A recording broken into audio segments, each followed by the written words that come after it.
Assalamualaikum warahmatullahi wabarakatuh.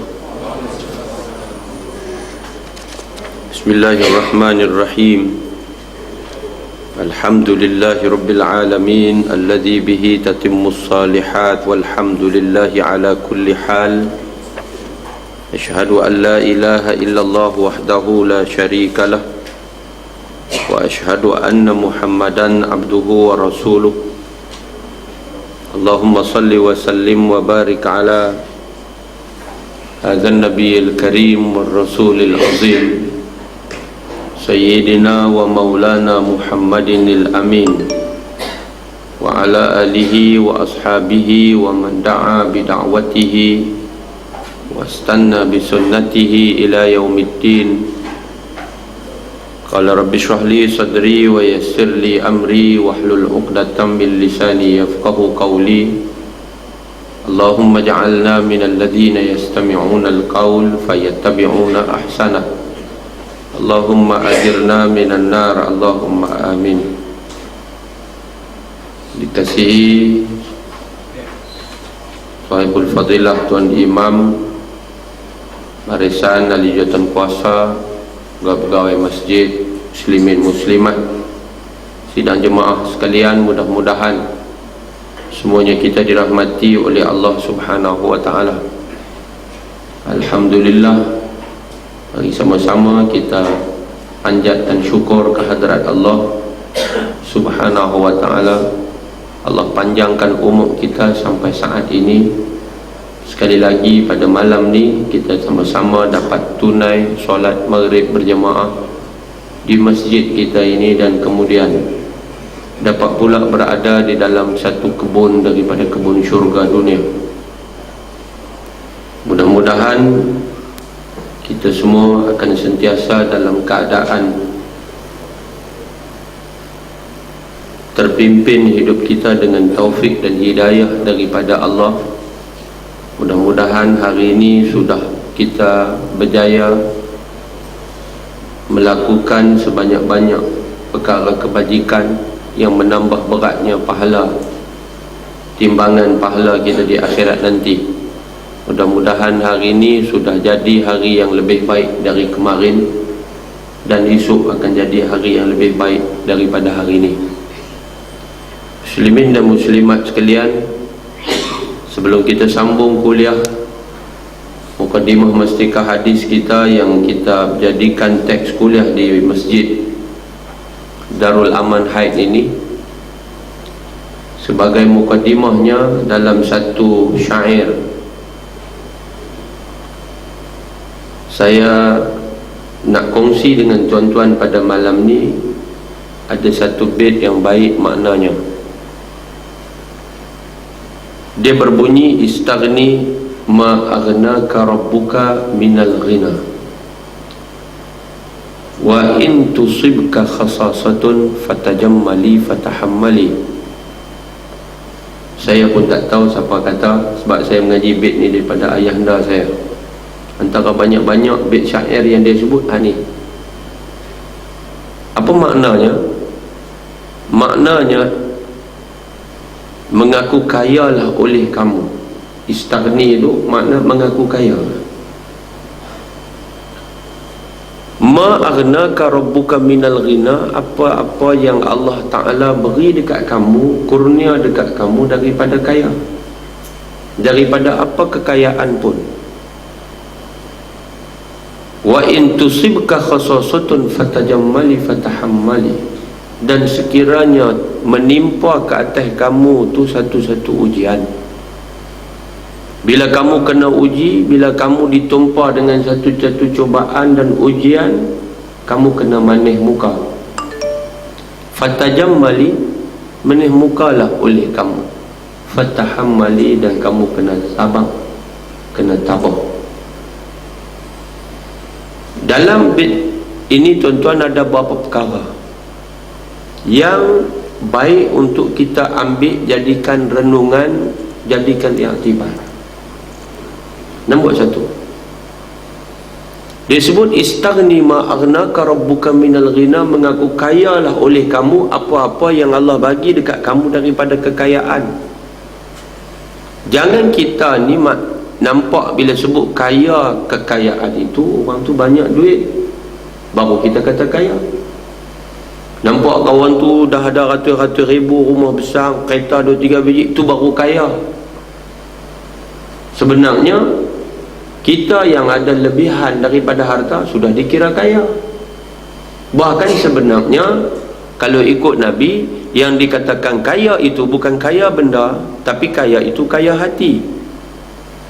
Kankah kita pernah sebut sebuah hadis, Nabi kata laisal ghina an kasratil aradi, bukan yang dikatakan kekayaan itu kaya seseorang akan kebendaan.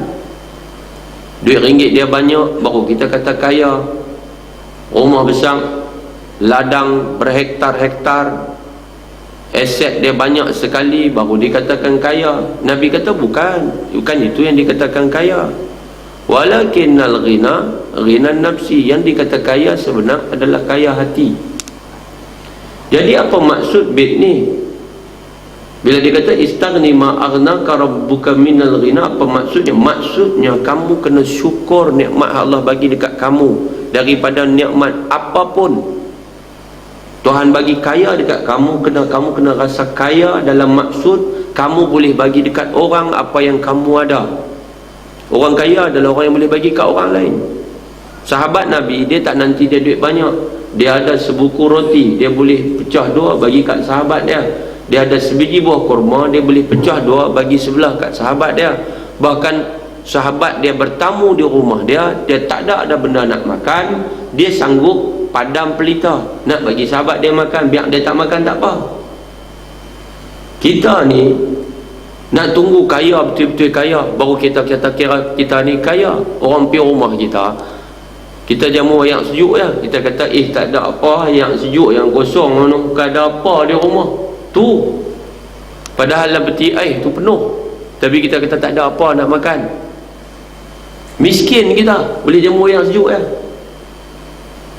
Muslimin dan muslimat dirahmati Allah sekalian.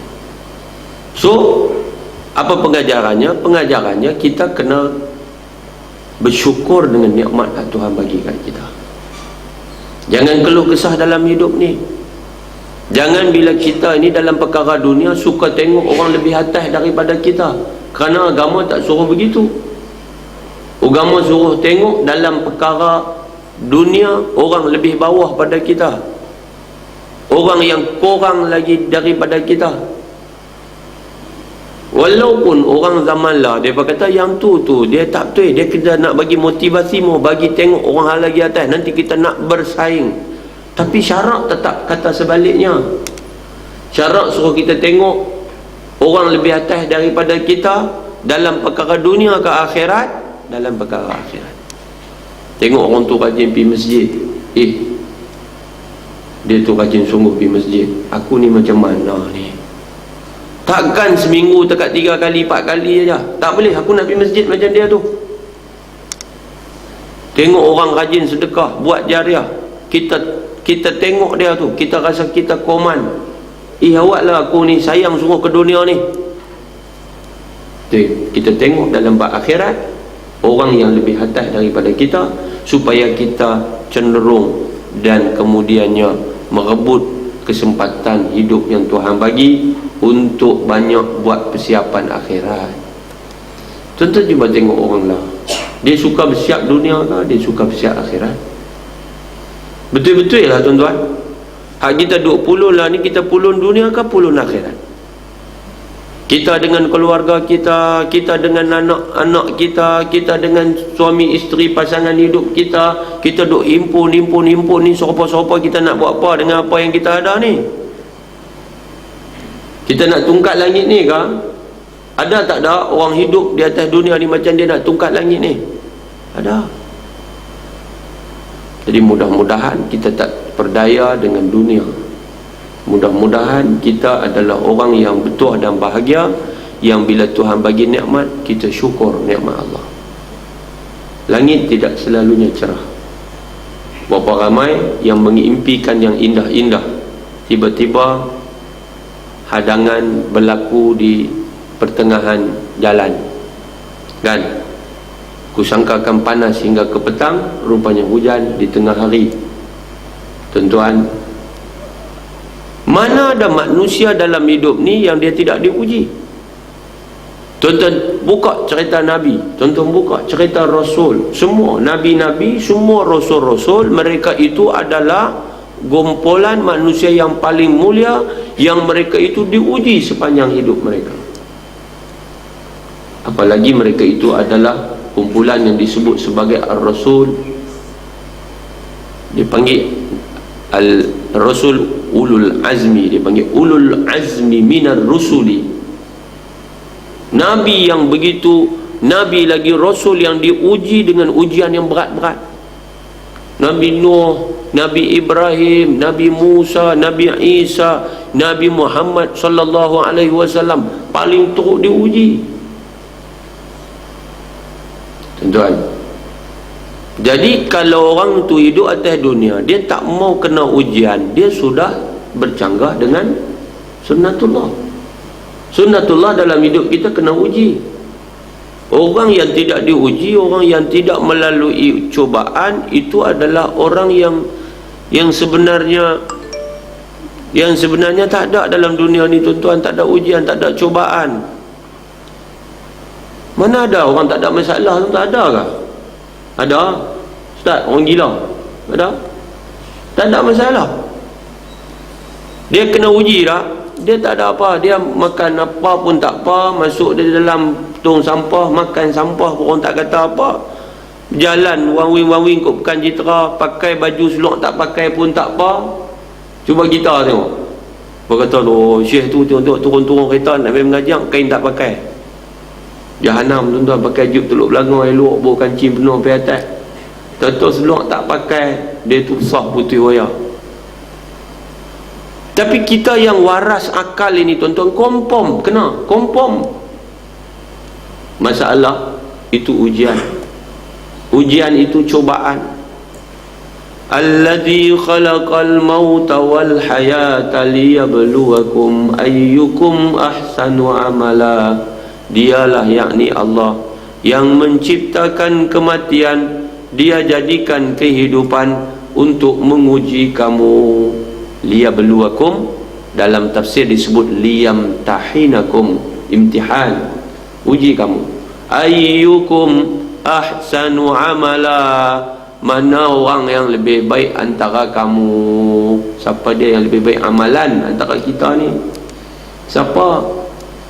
Inilah tempat dia, tuan-tuan. Kita nak membuktikan kita adalah orang yang menjadi hamba Allah betul, yang ada semua potensi-potensi untuk mendapat ketinggian di depan Allah. Fastabiqul khairat. Sebab tu syarak suruh kita berlomba-lomba buat baik, tuan-tuan. Jadi dalam hidup ni kita tak boleh lari waktu-waktu yang kita kadang-kadang rasa macam okey dah, apa begitu begini, tiba-tiba kena uji. Benar? Benda tu bukan satu perkara yang semua boleh dijangka. Tidak. Ada benda yang kita tak boleh jangka, tiba-tiba dia berlaku. Ada, tuan-tuan. Dia menikah, bahagia dengan suami dia, dapat anak seorang, dapat anak dua orang, kan? Waktu duduk mengandung, suami dia tak boleh ubah-ubah perangai. Duduk mengandung anak nombor 2, suami dia masih jadi ahli tetap kelab malam. Dia menyimpan impian suami dia berubah. Dia duduk harap suami dia berubah, tak berubah juga. Dia mengandung. Orang perempuan mengandung ni, tuan-tuan, dia hati dia lagi nipis, jiwanya mudah tersentuh, emosinya tak stabil. Dia perlu sokongan, dia perlu dokongan, dia perlu perhatian yang lebih, dia perlu curahan kasih sayang daripada suami dia. Dia mengandung anak dia. Suami dia duduk di kelab malam. Satu hari dia tak tahan, dia pergi di kelab malam. Suami dia duduk jadi pengunjung tetap. Masuk-masuk, suami dia sedang dikelilingi oleh GRO. Tuan-tuan, bayangkan harapan dia bila suami dia tengok dia dengan perut yang sudah sarat, suami dia akan kesian dekat dia, harapan dia. Sampai-sampai tuan-tuan, tiba-tiba suami dia tolak dia dengan anak tu dalam perut dia, jatuh depan-depan tu. Dia uglak, hati dia hancur. Dia lari keluar, dia bawa kereta dia penjawat awam, dia balik pergi rumah, dia teroyak dalam bilik dia tuan-tuan. Hancur hati dia. Ujian Tuhan bagi kat dia. Suami dia balik, dia ingat kot suami balik, suami nak kesian dekat dia, suami nanti pujuk dia, suami nanti minta maaf dekat dia. Tiba-tiba suami dia masuk dalam rumah, masuk pergi dalam bilik, pergi pegang-pegang, bam, suami dia tumbuk dia. Suami dia pukul dia. Tuan-tuan, bayangkan dia jatuh terlentang atas katil. Dia cerita suami dia cekak kepala dia, tarik rambut dia daripada atas katil tu. Dia jatuh daripada katil ke bawah. Suami dia heret dia keluar daripada bilik utama rumah dia, sampai ruang tamu, tercabut rambut tu. Sampai di ruang tamu, rambut hak cekak segenggam tu tercabut. Sakit badan dia, sakit lagi di dalam hati dia. Dia kata dia dah tak tahan. Dia kata pukul 2 pagi lebih kurang, dia ambil rambut dia segenggam mak suami dia, tercabut duduk di tangan suami dia. Suami dia kelepiak, dia ambil kunci kereta dia, dia keluar daripada rumah dia. Itulah kali terakhir dia keluar daripada rumah dia dan tak balik lagi dah. Berlakulah perceraian, hancur sebuah rumah tangga. Suami dia ambil anak nombor 1, anak laki-laki, raib tak tahu pitang mana, tak jumpa suami dia. Dia jaga anak kecil dia yang dia lahirkan setelah mana dia menderita mengandung anak daripada suami yang tak bertanggungjawab ni. Hati ni remuk ni, luka ni tuan-tuan. Dapat anak perempuan yang comel, dia bela, dia tatang, dia sayang, dia kasih, ditumpahkan segala cinta kasih dia yang hilang daripada suami dia kepada anak yang satu-satunya dengan dia. Anak dia masih kecil tuan-tuan, waktu tu dah pandai naik basikal kecil, baby tu, umur tahun setengah 2 tahun boleh naik gerek dah tu dalam rumah. Tiba-tiba tuan-tuan, satu hari anak dia demam panas. Dia tak bawa pergi hospital walaupun dia pegawai kerajaan. Dia bawa pergi swasta punya hospital, pasal hak sana lambat. Tuan-tuan, kalau kata nak pi, kalau kata nak jalan, kalau kata Tuhan nak panggil, hang bawa pi lah. Bapak pada hospital pakar pun pi. Ni demam panas ya, Datuk ada apa? Demam panas. Pi doktor kata ni anak puan ni kritikal. Kritikal. Macam tak percaya. Rumah tangga yang dia bina hancur, dapat suami pukul dia, suami dera dia, dapat anak duduk menumpang kasih sayang dengan anak. Tiba-tiba anak dia kritikal, dia ni macam tak percaya. Doktor abang macam tak percaya. Dalam keadaan percaya tak percaya, anak dia qalu inna lillah, boom, pengsan isteri muda ini tuan-tuan. Pengsan, sedang pengsan. Orang urus anak dia, meninggallah puteri satu-satunya yang menjadi pengubat apa yang dia tanggung selama ini. Tuan-tuan bayangkan tu. Orang buat pergi tanam, hari-hari dia pergi kubur anak dia, dia menangis di kubur anak dia, dia baca Yasin, dia tak tahu nak abang, dia menangis di kubur anak dia. Balik rumah dia teriak lagi, pergi di kubur dia teriak lagi, dia balik di rumah sampai seminggu dia buat lagu tu. Balik-balik satu masuk minggu yang kedua, dia kata saya tengok basikal anak saya ada budak duk naik dalam rumah. Tuan-tuan, dia tengok anak dia kah balik naik daripada kubur kah, anak dia naik basikal kah. Tu dia tuan-tuan, ujian Allah Ta'ala bagi dekat dia. Jiwa kacau. Bukan anak dia balik, anak mati dah. Hak yang naik tu anak hantu mak lima. Tu dia tuan-tuan. Kita bagi kekuatan dekat dia supaya bangkit semula. Ini ujian daripada Allah. Wa in tusibka khasasatun fatajammali fata'ammali, bila sekiranya diuji oleh Allah Ta'ala akan kamu dengan satu-satu ujian, kamu kena manih muka, kamu kena tahammul, kamu kena sabar, kamu kena tahan diri, kamu kena tabah menghadapi ujian dalam hidup. Tu tuan-tuan, boleh nak ambil lagu tu. Kita bukan sangka kadang-kadang ujian dia nak mai. Kan maklum kan? Maklum. Cuba bayangkan suami kita nu outstation kerja kapal. Ada satu kawan saya dia kerja kapal. Balik-balik nu, balik duit banyak. Kata kat bini dia, Ani, contohlah. Ni Ani ni. Raya Cina ni abang pergi belanja, jom kita pergi beli barang-barang hak tak ada. Beli banyak mana Ani suka. Pergi teribay ni 2 troli. Ujunglah dia bawa beg duit dia. Beg duit dia tu adalah juga duit. Kan, bangsa Ani pun kerja. Selama ni Ani tak pernah claim kat lelaki dia. Ani dengan rasa penuh kasih sayang berkorban untuk suami, walaupun sebenarnya suami yang berkewajipan menafkahkan perbelanjaan keluarga. Betul tak betul? Kan? Tapi dia seronok sangat pasal suami dia balik-balik dah kerja kali pertama ni balik, jom pergi beli 2 troli, kawan tu punya pak ratus. Dia suar-suar, abang 400, laki dia suar-suar, Ani beg duit tinggal di rumah. Agak-agak diguna waktu tu. Beg duit tinggal di rumah. Apa? Tu. Nampak? Boleh tak waktu tu yang dikatakan fatajam mali tu, nak bermanis muka pada saat mana kita diuji oleh Allah Ta'ala? Boleh jadi tak suami kita terlupa sungguh? Boleh jadi. Suami dia, abang Ani, abang terlupa, abang minta maaf, abang terlupa. Boleh jadi waktu tu kita tertipu dan terpedaya dengan syaitan. Kalau kita lemah, kita hilang kekuatan, kita salah merujuk kepada sumber. Sebab tu kita kena tanya tuan-tuan, dalam apa saja kondisi kita, kepada iman. Don't ask the setan. You go to hell, you know, when you ask the setan.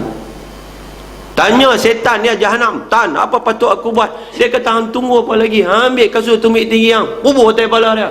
Kita pun ambil kasut tumit tinggi, dasar suami tak guna, perok kata bagi atas kepala. Janji nak bayar duit, tiba-tiba duit tak boleh buat keluar. Ni mesti bagi kat betina lain. Oh, dia setan, jahanam. Sikit punya pasal boleh hancur rumah tangga, tuan-tuan. Tapi kalau dia tanya iman, dia kata, iman apa patut aku buat? Iman kata, sabar Ani, kamu isteri solehah. Barangkali suami kamu betul-betul terlupa. Sabar, baliklah menangis di rumah. Ani ayak mata nak keluar tadi, tarik balik tu, simpan balik tadi. Dia pun suruh ambil beg dia, abang, ni ada duit sikit, yang cik duk simpan-simpan ni, bayang dalam hati Tuhan yang tahu. Tuan-tuan, balik pergi di rumah. Di rumah ada mak, ada pak mentua. Ani sikit tak tunjuk, kata hatinya sudah remuk.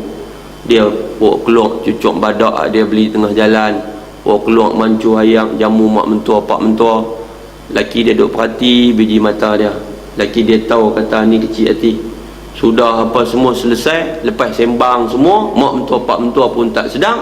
Maka laki dia kata pada dia, Ani, marilah sekejap. Maka pergilah mereka dalam bilik, tutup pintu apa lebih kurang. Mai-mai Ani, abang tahu Ani kecil hati dengan abang bukan? Baguslah Ani, Ani sabar sungguh, abang bangga dengan Ani. Abang nak abang tahu Ani kecil hati. Tadi Ani nak teriak lah, Ani sambung balik teriak tadi, silakan. Boleh buat lagu tu kan? Huruh balik teriak hak tadi tu. Maka Ani pun buat keluar air mata dia balik. Maka suami dia pun minta maaf. Lepas tu, abang tahu Ani kecil hati, abang betul-betul, wallahi abang silap sungguh, abang lupa sungguh, abang tak bawa, abang bukan tak mau bawa, abang terlupa. Ani bayang apa dek tadi? 400. Buat keluar 400, bagilah abang bagi 400. Ni 100 tambah 100. Ni 300. Ni hak pula ni punya abang bagi dekat Ani. Puas hati? Puas hati. Abang habis cerita. Syok lah lagu tu tuan-tuan, dia punya ending dia. Pasal apa? Fatajam mali, manis muka. Kemudian fatahammali, sabar menerima ujian hidup. Muslimin muslimat sekalian, hidup ini sebenarnya tidak lama, tetapi ada orang rasa lama kerana dia azab oleh hati dia sendiri. Dia rasa nak lalu satu hari dalam hidup dia, ya Allah, siksanya daripada pagi sampai ke petang, daripada siang sampai ke malam. Tapi kalau orang tu berasa nikmat, tuan-tuan, tak ada rasa tak tolah petang dah, tak ada rasa tak tolah malam dah. Macam orang yang iman dia lemah, bila sampai bulan Ramadan tak sampai lagi masa dia, sakit jiwa siap dah. Masuk bulan Ramadan, la ilaha illallah, kesian nampak, seksa yang amat. Pasal apa? Nak habis sebulan Ramadan. Tapi orang yang iman dia tebal, tuan-tuan, dia rasa sangat rindu dengan Ramadan. Ramadan tak mai, dia menangis minta Ramadan mai. Bila Ramadan masuk, dia tak tahu nak abang duk bilang masjid, lah tak dan kata apa dah, tengok 10 akhir dah. Dia kata, lah tak syoknya Ramadan nak pergi dah. Kalau boleh dia nak Ramadan sepanjang tahun. Tuan-tuan muslimat sekalian, mukadimah kita, tuan-tuan. Benarnya saya bukan tolong aku jalan tadi, tanya tu Haji Munir, sebab saya daripada khusus sebenarnya bawa baju ni, tak saya mandi tengah jalan, tuan-tuan. Tapi jangan malah ke tengah jalan tu, di masjid tengah jalan, tepi jalan tu, saya daripada khusus di bangunan Seri Mentalun untuk kepimpinan leadershipnya ESQ tu, yang anjuran kerajaan negeri hari ni, esok dan lusa. Sepatutnya habis 6.30, tapi urus dia bagi tahu hari tu depa habis pukul 7. Jadi saya dah agak dah kata kuliah saya kena bawa baju siap-siap. Cuma esok jauh memang saya terpaksa cancel lah kuliah. Jadi malam ni kita tak boleh baca panjang lah, sebab tu mukadimah dia panjang. Tuan-tuan, Bismillahirrahmanirrahim. Kita sambung kuliah kita, tuan-tuan. Kuliah kita di muka surat 17. Muka surat 17 kita di dalam bab sebenar-benar perkataan dan sebaik-baik jalan pimpinan. Kita di subtopik yang keempat, perkara-perkara baharu yang diada-adakan di dalam agama. Jadi kita nak cerita malam ni bab bid'ah lah. Perkara baharu adalah bid'ah. Jadi dalam hadis kita ni, Nabi SAW menyebut, kata Nabi, wa syarral umuri muhdatsatuha wa kullu muhdatsatin bid'atun wa kullu bid'atin dalalatun. Kata Nabi SAW, sejahat-jahat perkara ialah perkara baharu yang diada-adakan dalam agama, sedangkan tiap-tiap perkara baharu yang diada-adakan dalam agama itu bid'ah, dan tiap-tiap bid'ah itu adalah sesat. Jadi kalau kita tengok secara literal, kita tengok pada zahir matan hadis itu, kelihatan bid'ah itu semuanya sesat. Wa kullu bid'atin dalalah. So dia perlu kepada perincian, dan ulama sudah sekian lama membahaskan perkara ini. Walau bagaimanapun sampailah ke hari ini masih ada yang tidak jelas atau sengaja buat tidak jelas, sehingga saling salah menyalah itu berlaku, tuan-tuan dan puan-puan sekalian. So apakah yang dimaksudkan dengan bid'ah? Cuba tengok, dia kata yang dimaksudkan dengan perkara-perkara baharu yang diada-adakan dalam agama itu ialah perkara-perkara yang menyalahi dengan maksud isi kandungan kitab Allah. Menyalahi isi kandungan kitab Allah, satu. Menyalahi sunnah Rasulullah sallallahu alaihi wasallam, atharus sahabah, tinggalan para sahabat, dan juga ijma' ulama. Jelas di situ. Kalau yang dimaksudkan dengan perkara baharu yang bid'ah dolalah tu apa? Bid'ah dolalah tu bid'ah yang sesat, yang Nabi kata finnar, dalam neraka tu, iaitu yang bercanggah dengan 4 perkara. Yang pertama dengan Al-Quran, yakni kitabullah. Yang kedua dengan Al-Hadis, yakni sunnati Rasulullah. Yang ketiga dengan asarus sahabah, perbuatan-perbuatan tinggalan sahabat. Dan yang keempat adalah daripada ijma' ulama, kerana ijma' ulama itu satu daripada part of hukum Islam: Quran, hadis, ijma' dan juga qiyas. Jadi yang terakhir dikata kalau bercanggah dengan ijma' ulama, itu bid'ah. Baik, saya sempat tengok di dalam kitab seperti yang disyarahkan oleh Al-Imam Nawawi. Dia pernah menyebut tentang bid'ah ini. Dia kata al-bid'ah bi kasril ba' fi syar'i hiya ihdatsu ma lam yakun fi ahdi Rasulillah sallallahu alaihi wasallam wa hiya munqasimah ila hasanah wa qabihah wa hiya munqasamah ila hasanatin wa qabihah.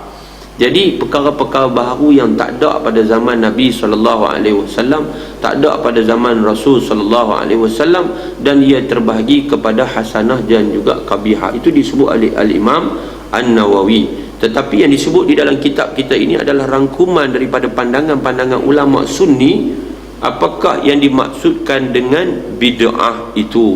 Yang dimaksudkan dengan bid'ah dalam konteks hadis ini, yang kata kullu bid'atin dalalah, itu tiap-tiap bid'ah itu sesat, dan wa kullu dalalatin finnar, tiap sesat dalam neraka. Adakah kita sambut maulud Nabi itu bid'ah dalalah? Kan? Tuan-tuan, ada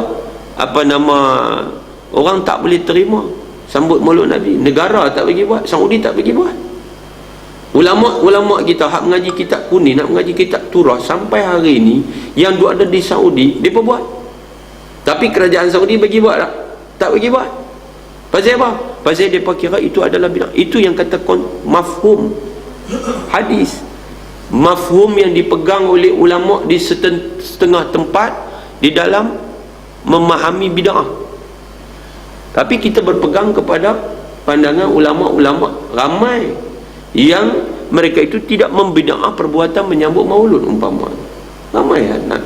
Siapa kita berbanding dengan Al-Imam Nawawi? Siapa kita berbanding dengan Al-Imam Ramli, Al-Imam Mutaakhirin, Al-Syekh Yusuf Al-Qardawi, Al-Imam Suyuti? Semua ni imam-imam yang besar. Jadi kita ni orang belakang, khususnya ulama di Nusantara, ulama-ulama belakang, muda-muda yang menyalahkan perbuatan menyambut maulud contohnya. Siapa kita? Kita cukup ambil pakai ulama-ulama yang muktabar dulu buat, cukup lah. Pasal apa? Pasal kita ni siapa? Itu tuan-tuan, ni dah siap dah semua jabatan kerajaan duk siap nak sambut maulud dah. Perap sorat sampai dilarang sambut maulud Nabi begini. Tuan-tuan, muslimin muslimat dirahmati Allah Subhanahu wa taala sekalian. Jadi itu. Okey, dalam membahaskan perkara ini juga dia kata fal bid'atu tanqasimu ila qismaini. Bid'ah itu terbahagi kepada dua. Yang pertama bid'atun dalalah wa hiya al muhdatsah al mukhalafah lil Quran was sunnah. Yang satu lagi al muwafaqah lil kitab was sunnah. Wa bid'ah huda atau bid'ah dalalah wa bid'ah hasanah. Bid'ah dalalah dan satu lagi dalam kitab ini disebut bid'ah huda, sama dengan bid'ah hasanah, iaitu perkara-perkara baharu. Kalau bid'ah dalalah itu mukhalafah lil Quran was sunnah, yang bercanggah dengan Quran dan sunnah, tetapi dalam konteks ulama yang membahagikan kepada dua, mereka berpandangan bahawa bid'ah itu tidak dikira dalalah yang menghumban orang yang beramal dengannya dalam neraka apabila ia adalah muwafaqah ataupun tidak bercanggah dengan Alkitab dan As-Sunnah. Tuan-tuan muslimin dan muslimat dirahmati Allah sekalian. Jadi ulama membawa sebagai contoh mafhum ma rawahu Muslim fi sahihihi an hadis Jarir bin Abdullah annahu qala Rasulullah sallallahu alaihi wasallam man sanna fil Islam sunnatan hasanatan falahu ajruha wa ajru man amila biha ba'dahu min ghairi an yanqusa min ujurihim syai' wa man sanna fil Islam sunnatan sayyi'atan kana alaihi wizruha wa wizru man amila biha min ba'dihi min ghairi an yanqusa min auzarihim syai'. Jadi di dalam memahami bid'ah dalalah dan juga bid'ah hasanah, tuan-tuan dan puan-puan sekalian, dia membawa satu hadis daripada riwayat Imam Muslim, sebuah hadis yang sahih, yang mana Nabi SAW bersabda, siapa yang memulakan dalam Islam ini satu sunnah yang baik, sunnatan hasanatan. Nah, falahu ajruha, orang yang mula itu akan mendapat pahala, wa ajru man amila biha, dan dia akan mendapat pahala orang yang beramal dengannya selepas daripada dia, min ghairi ayang qusa min ujurim syai', tak kurang walaupun sikit. Itu tuan-tuan. Jadi kita ni kalau kita buat satu perkara yang hatta tidak dibuat pada zaman Nabi, tetapi tidak bercanggah dengan Quran, tak bercanggah dengan sunnah, tak bercanggah dengan asar sahabah, tak bercanggah dengan ijma' para ulama, maka ia tetap masuk dalam sunnatan hasanatan. Banyak benda tuan-tuan. Zamanlah kita menulis di dalam Facebook umpamanya. Facebook ada tak zaman dulu? Facebook tak ada. Ibadat boleh tak jadi Facebook? Boleh. Ada orang tu dia tulis perkataan-perkataan yang baik hari-hari. Dia menganjurkan supaya Facebook menjadi medium dakwah umpamanya. Jadi kita panggil dakwah era baru. Menggunakan teknologi Facebook, Twitter, WhatsApp dan sebagainya. Bukan ada pada zaman tu. Tuan-tuan dan puan sekalian. Contoh tuan-tuan, hak dalalah. Pada zaman dulu mana ada yang dia boleh buat dokumentasi dengan cepat, edar satu dunia. Tak ada. Tuan-tuan tahu dalam sedap tak sedap barat, orang-orang Yahudi mereka ada kumpulan think tanker mereka untuk menjahanamkan umat kita melalui teknologi yang dikatakan internet ini. Mereka buat kartun umpamanya. Mereka buat kartun-kartun yang nampak macam Islamik, padahal dia menjahanamkan kita. Saya ikut satu seminar dakwah medium baru. Seorang pensyarah UIA berhenti, dia buat cerita kartun yang hari ini, berhenti dah dia. Seorang perempuan, pensyarah perempuan, ambil keputusan meletak jawatan sebagai pensyarah, masuk terjun dalam bidang ini, buka syarikat antarabangsa, buat kartun-kartun Islamik lawan kartun orang putih. Tuan-tuan bayangkan. Pasal apa? Itu adalah sunnatan hasanatan. Dia tulis dan benda tu dipasarkan, ada negara beli hak yang dia buat tu, beli. Persatuan Besar Islam Antarabangsa Amerika contohnya beli supaya nak lawan dengan orang Yahudi, orang Nasara, bagi dia jihad. Kita tahu pun tak kadang-kadang. Saya pergi tang tu baru tahu, tukar baru tahu, tidak tak tahu. Cuba tuan-tuan tengok orang yang nak yang baik, dia tulis blog yang baik. Saya masa duduk luar negara tu banyak masa kan, masa kerja pun tak apa ada, budak ke ramai sangat. Jadi kita ada banyak masa tengok blog, baca blog yang dipanggil blog-blog ilmiah. Saya suka baca blog Dr. Zaharuddin umpamanya. Dia ada isteri dia, isteri pertama dia waktu saya duduk luar negara, isteri tu belum ada madu lagi. Dr. Zaharuddin ni dah kahwin lain, seorang lagi isteri dia pergi cari kan. Jadi isteri dia tu seorang educated yang mencurahkan ilmu berdasarkan rasa hati dia, yang dipimpin oleh wahyu, yakni oleh Quran dan sunnah ini. Dia menulis dan mencurahkan ilmunya di situ. Kita baca boleh mengedarkan, boleh menginsafkan. Jadi benda tu benda yang baik, benda tu sunnatan hasanatan. Tapi ada orang tulis blog benda jahat, ada. Bukan dekat benda jahat, dia fitnah orang tu, dia fitnah orang ni. Benda tak betul jadi betul, benda tak betul ulang banyak kali orang kata betul, tuan-tuan. Muslimin muslimat dirahmati Allah Subhanahu wa taala sekalian, kita mati dah, benda tu dah ada. Kawan saya dia pegawai kedutaan di Jordan, saya pergi di kedutaan Jordan, dia sambut di sana, dia muda lagi. Tengok dia ni putih selah ni, kawan aku putih, rupanya campur putih tu pucat Zat. Rupanya dia tak sihat dah, dia tak sedang kata kolesterol dia bukan dia 9, bukan dia 8, berbelah kat 20. Tuan-tuan, saya balik pergi, dia meninggal di sana. Dia ada blog tu ada, dia mati dah. Tapi blog tu ada, gambar dia ada dalam blog, tulisan dia ada. Maknanya kita menulis meninggalkan tulisan. Kalau benda tu baik, alhamdulillah. Orang baca, ilmu disampaikan, itu sunnatan hasanatan.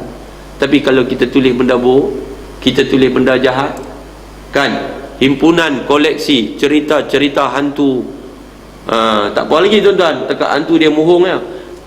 Himpunan koleksi cerita-cerita apa lucah, jahanam. Dengan sebab cerita hak kita buat, imagine kita, jahanam orang lain. Tuan-tuan muslimin muslimat sekalian, ada orang dia tu tukang tulis aja, tapi dia mendapat laknat sampai bila-bila. Ada. Nah, dia tukang tulis apa? Tulis perjanjian bank. Lagi teruk siapa dia? Orang yang mula-mula create borang perjanjian bank konvensional. Teruk tak teruk? Cuba bayang kalau dia tu orang Islam, mudah-mudahan yang create tu orang kafir. Pasal apa? Kalau kawan tu yang buat create tu perjanjian tu bank, tulis apa nama dengan ini apa, dia punya riba, dia punya apa semua, dia nak kena bayar banyak mana apa semua, sign apa semua, matilah. Tapi orang duk cetak, orang duduk photostat, orang duk kopi, dia matilah duk sampai ke dia. Muslimin muslimat dirahmati Allah Subhanahu wa taala sekalian. Itu yang dia kata apa nama, kalau kita buat yang baik, falahu ajruha wa ajru man amila biha ba'dahu min ghairi ay yanqusa min ujurihim syai'. Tak kurang walau sedikit daripada pahala-pahala yang mereka itu untuk diberikan kepada kita. Maknanya pahala orang tu buat dapat kat dia, tapi Allah bagi semacam macam dapat kat orang tu, boleh bagi kat kita yang memulakannya. Tu macam mengkut lah, mengkut mana ada zaman dulu mengkut. Kut ni takaful lah, tapi dengan syarat bagi clear. Kalau niat gharar nak tipu tak boleh, haram lah. Tapi pada asal kut tu dia takaful lah. Kita turun seorang RM20, lepas itu dapatlah impun-impun, kita ada 20 orang, kan, RM20, 2 kali 2 4, dapat RM400. Bagi kat kawan ni dulu, bagi kat kawan ni pula, tolong dia. Ada orang buat kut, lepas tu dia kembang, kut tu dikembangkan. Kita nak tolong kawan kita pergi buat haji, bagi impun-impun, bagi kat kawan tu, dia ni pergi haji dulu. Boleh tak boleh? Boleh. Dapat pahala dah orang yang mula dulu, dapat pahala, tapi dengan syarat jalannya betul. Tapi kalau dia tu saham apa, saham Pak Mantelo ke apa dulu, kan, contohnya macam tu, dia apa kutip duit orang, dia kutip lapis pertama dia bagi kat kawan ni, kan, maka kawan ni dia woi dapat sungguh, woi dapat sungguh. Lapis kedua bagi kat kawan ni, woi dapat sungguh, woi dapat sungguh. Pakat pi jual tanah, gadai tanah, sandak, geran sebagainya, mai lungguk kat dia. Lepas tu dia raib lambung pergi, tuan-tuan, haram hukum dia. Dan orang yang ikut jejak itu, maka orang yang memulakannya mendapat saham, kerana yang dibuatnya adalah perkara keji lagi jahat. Na'udzubillahi min zalik. Macam anak Nabi Adam lah, hak bunuh tu kan, apa nama Syekh, Qabil dengan Habil tu. Siapa bunuh siapa? Qabil bunuh Habil kan, Qabil bunuh Habil. Jadi Qabil tu duk dapat sampai kelar. Siapa duk bunuh lah, pak, dia duk topak di sana. Nah, tu sabit dengan hadis Nabi yang sahih bahawa dia orang pertama yang melakukan jenayah bunuh di dalam sejarah dunia, sejarah kehidupan manusia, anak kepada Nabi Adam alaihi salam. Maka orang yang di belakang ni yang membunuh, oleh kerana dia memulakan jenayah itu, dia duk dapat, tuan-tuan.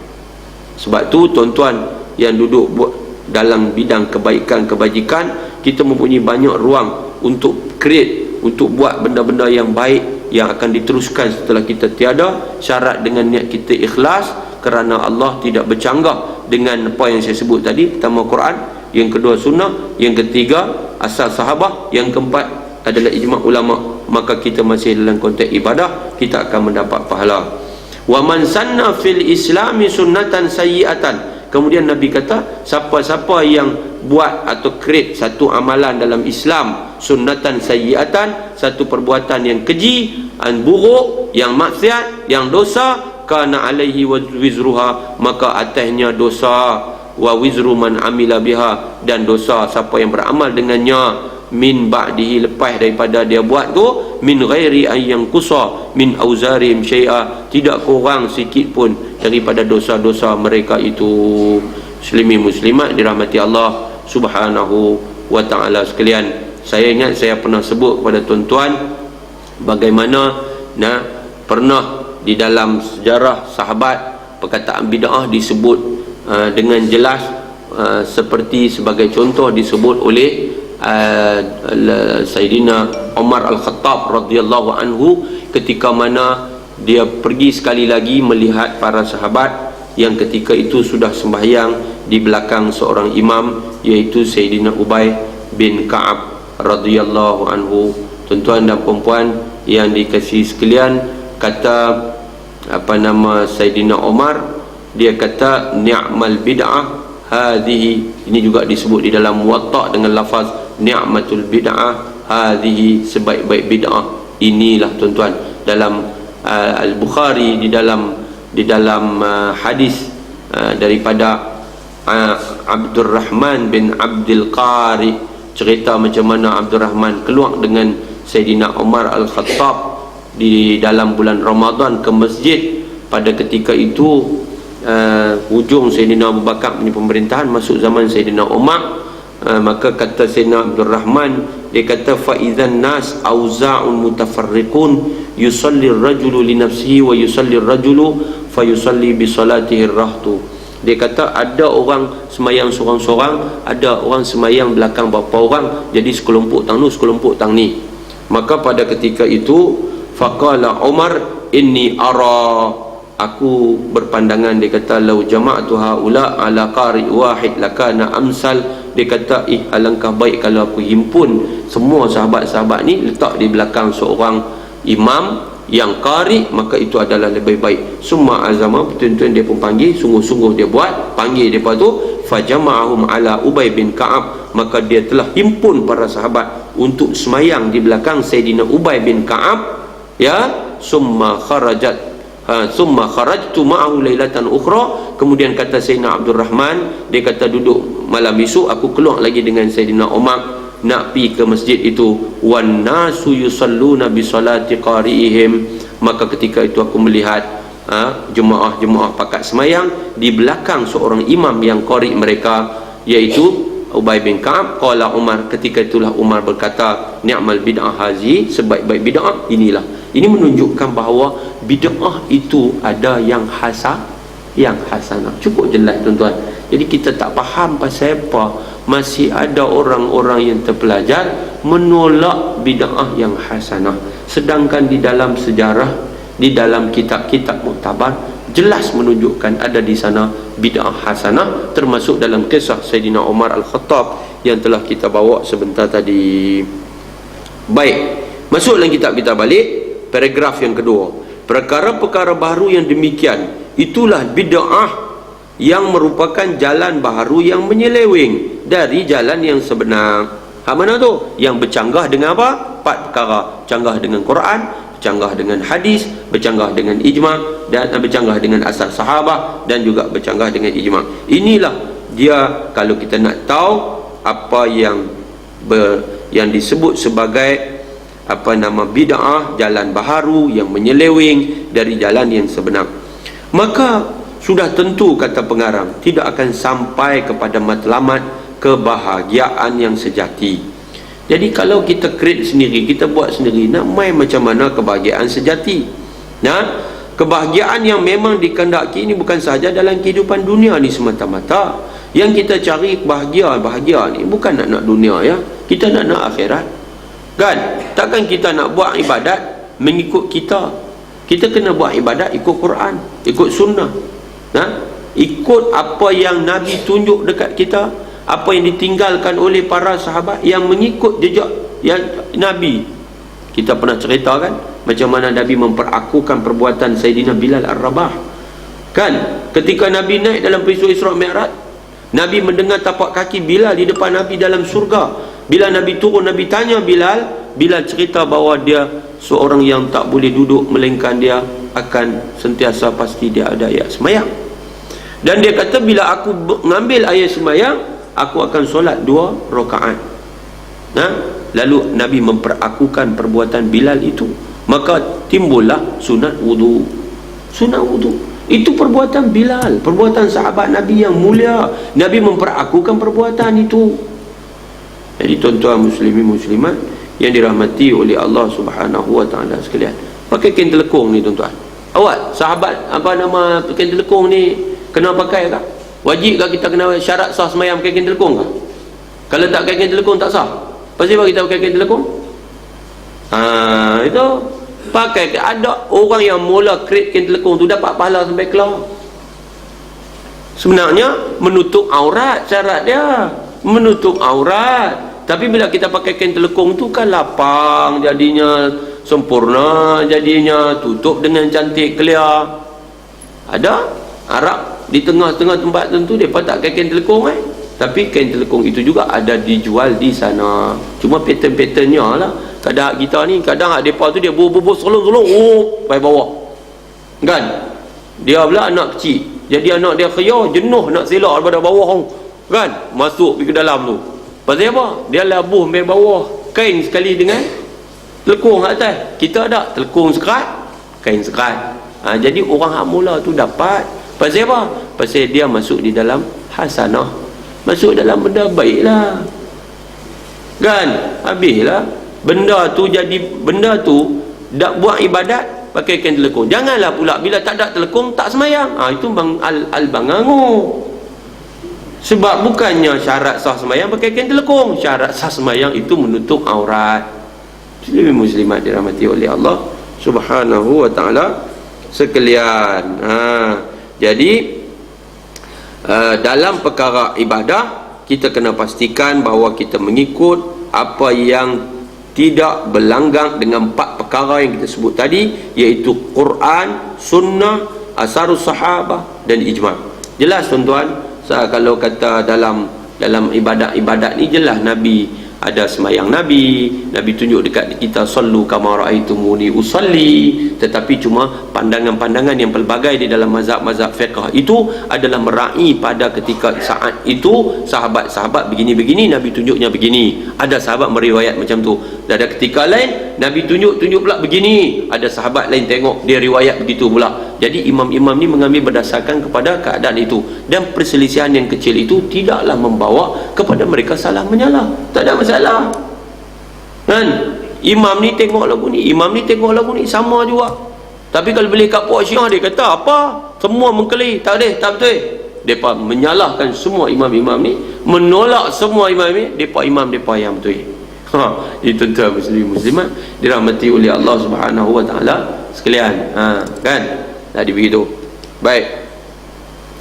Kebahagiaan yang memang dikehendaki ini bukan sahaja kehidupan dunia ini semata-mata, bahkan yang terutama sekali ialah kebahagiaan di akhirat kelak. Jadi yang kita cari tuan-tuan adalah kebahagiaan di akhirat nanti. Jadi pastikan apabila kita beribadah mengikut syarak, mengikut garis panduan yang ditunjuk oleh syariat, kerana yang kita nak cari adalah kebahagiaan dari dunia sampai akhirat. Bahkan yang terutama sekali kebahagiaan di akhirat kelak.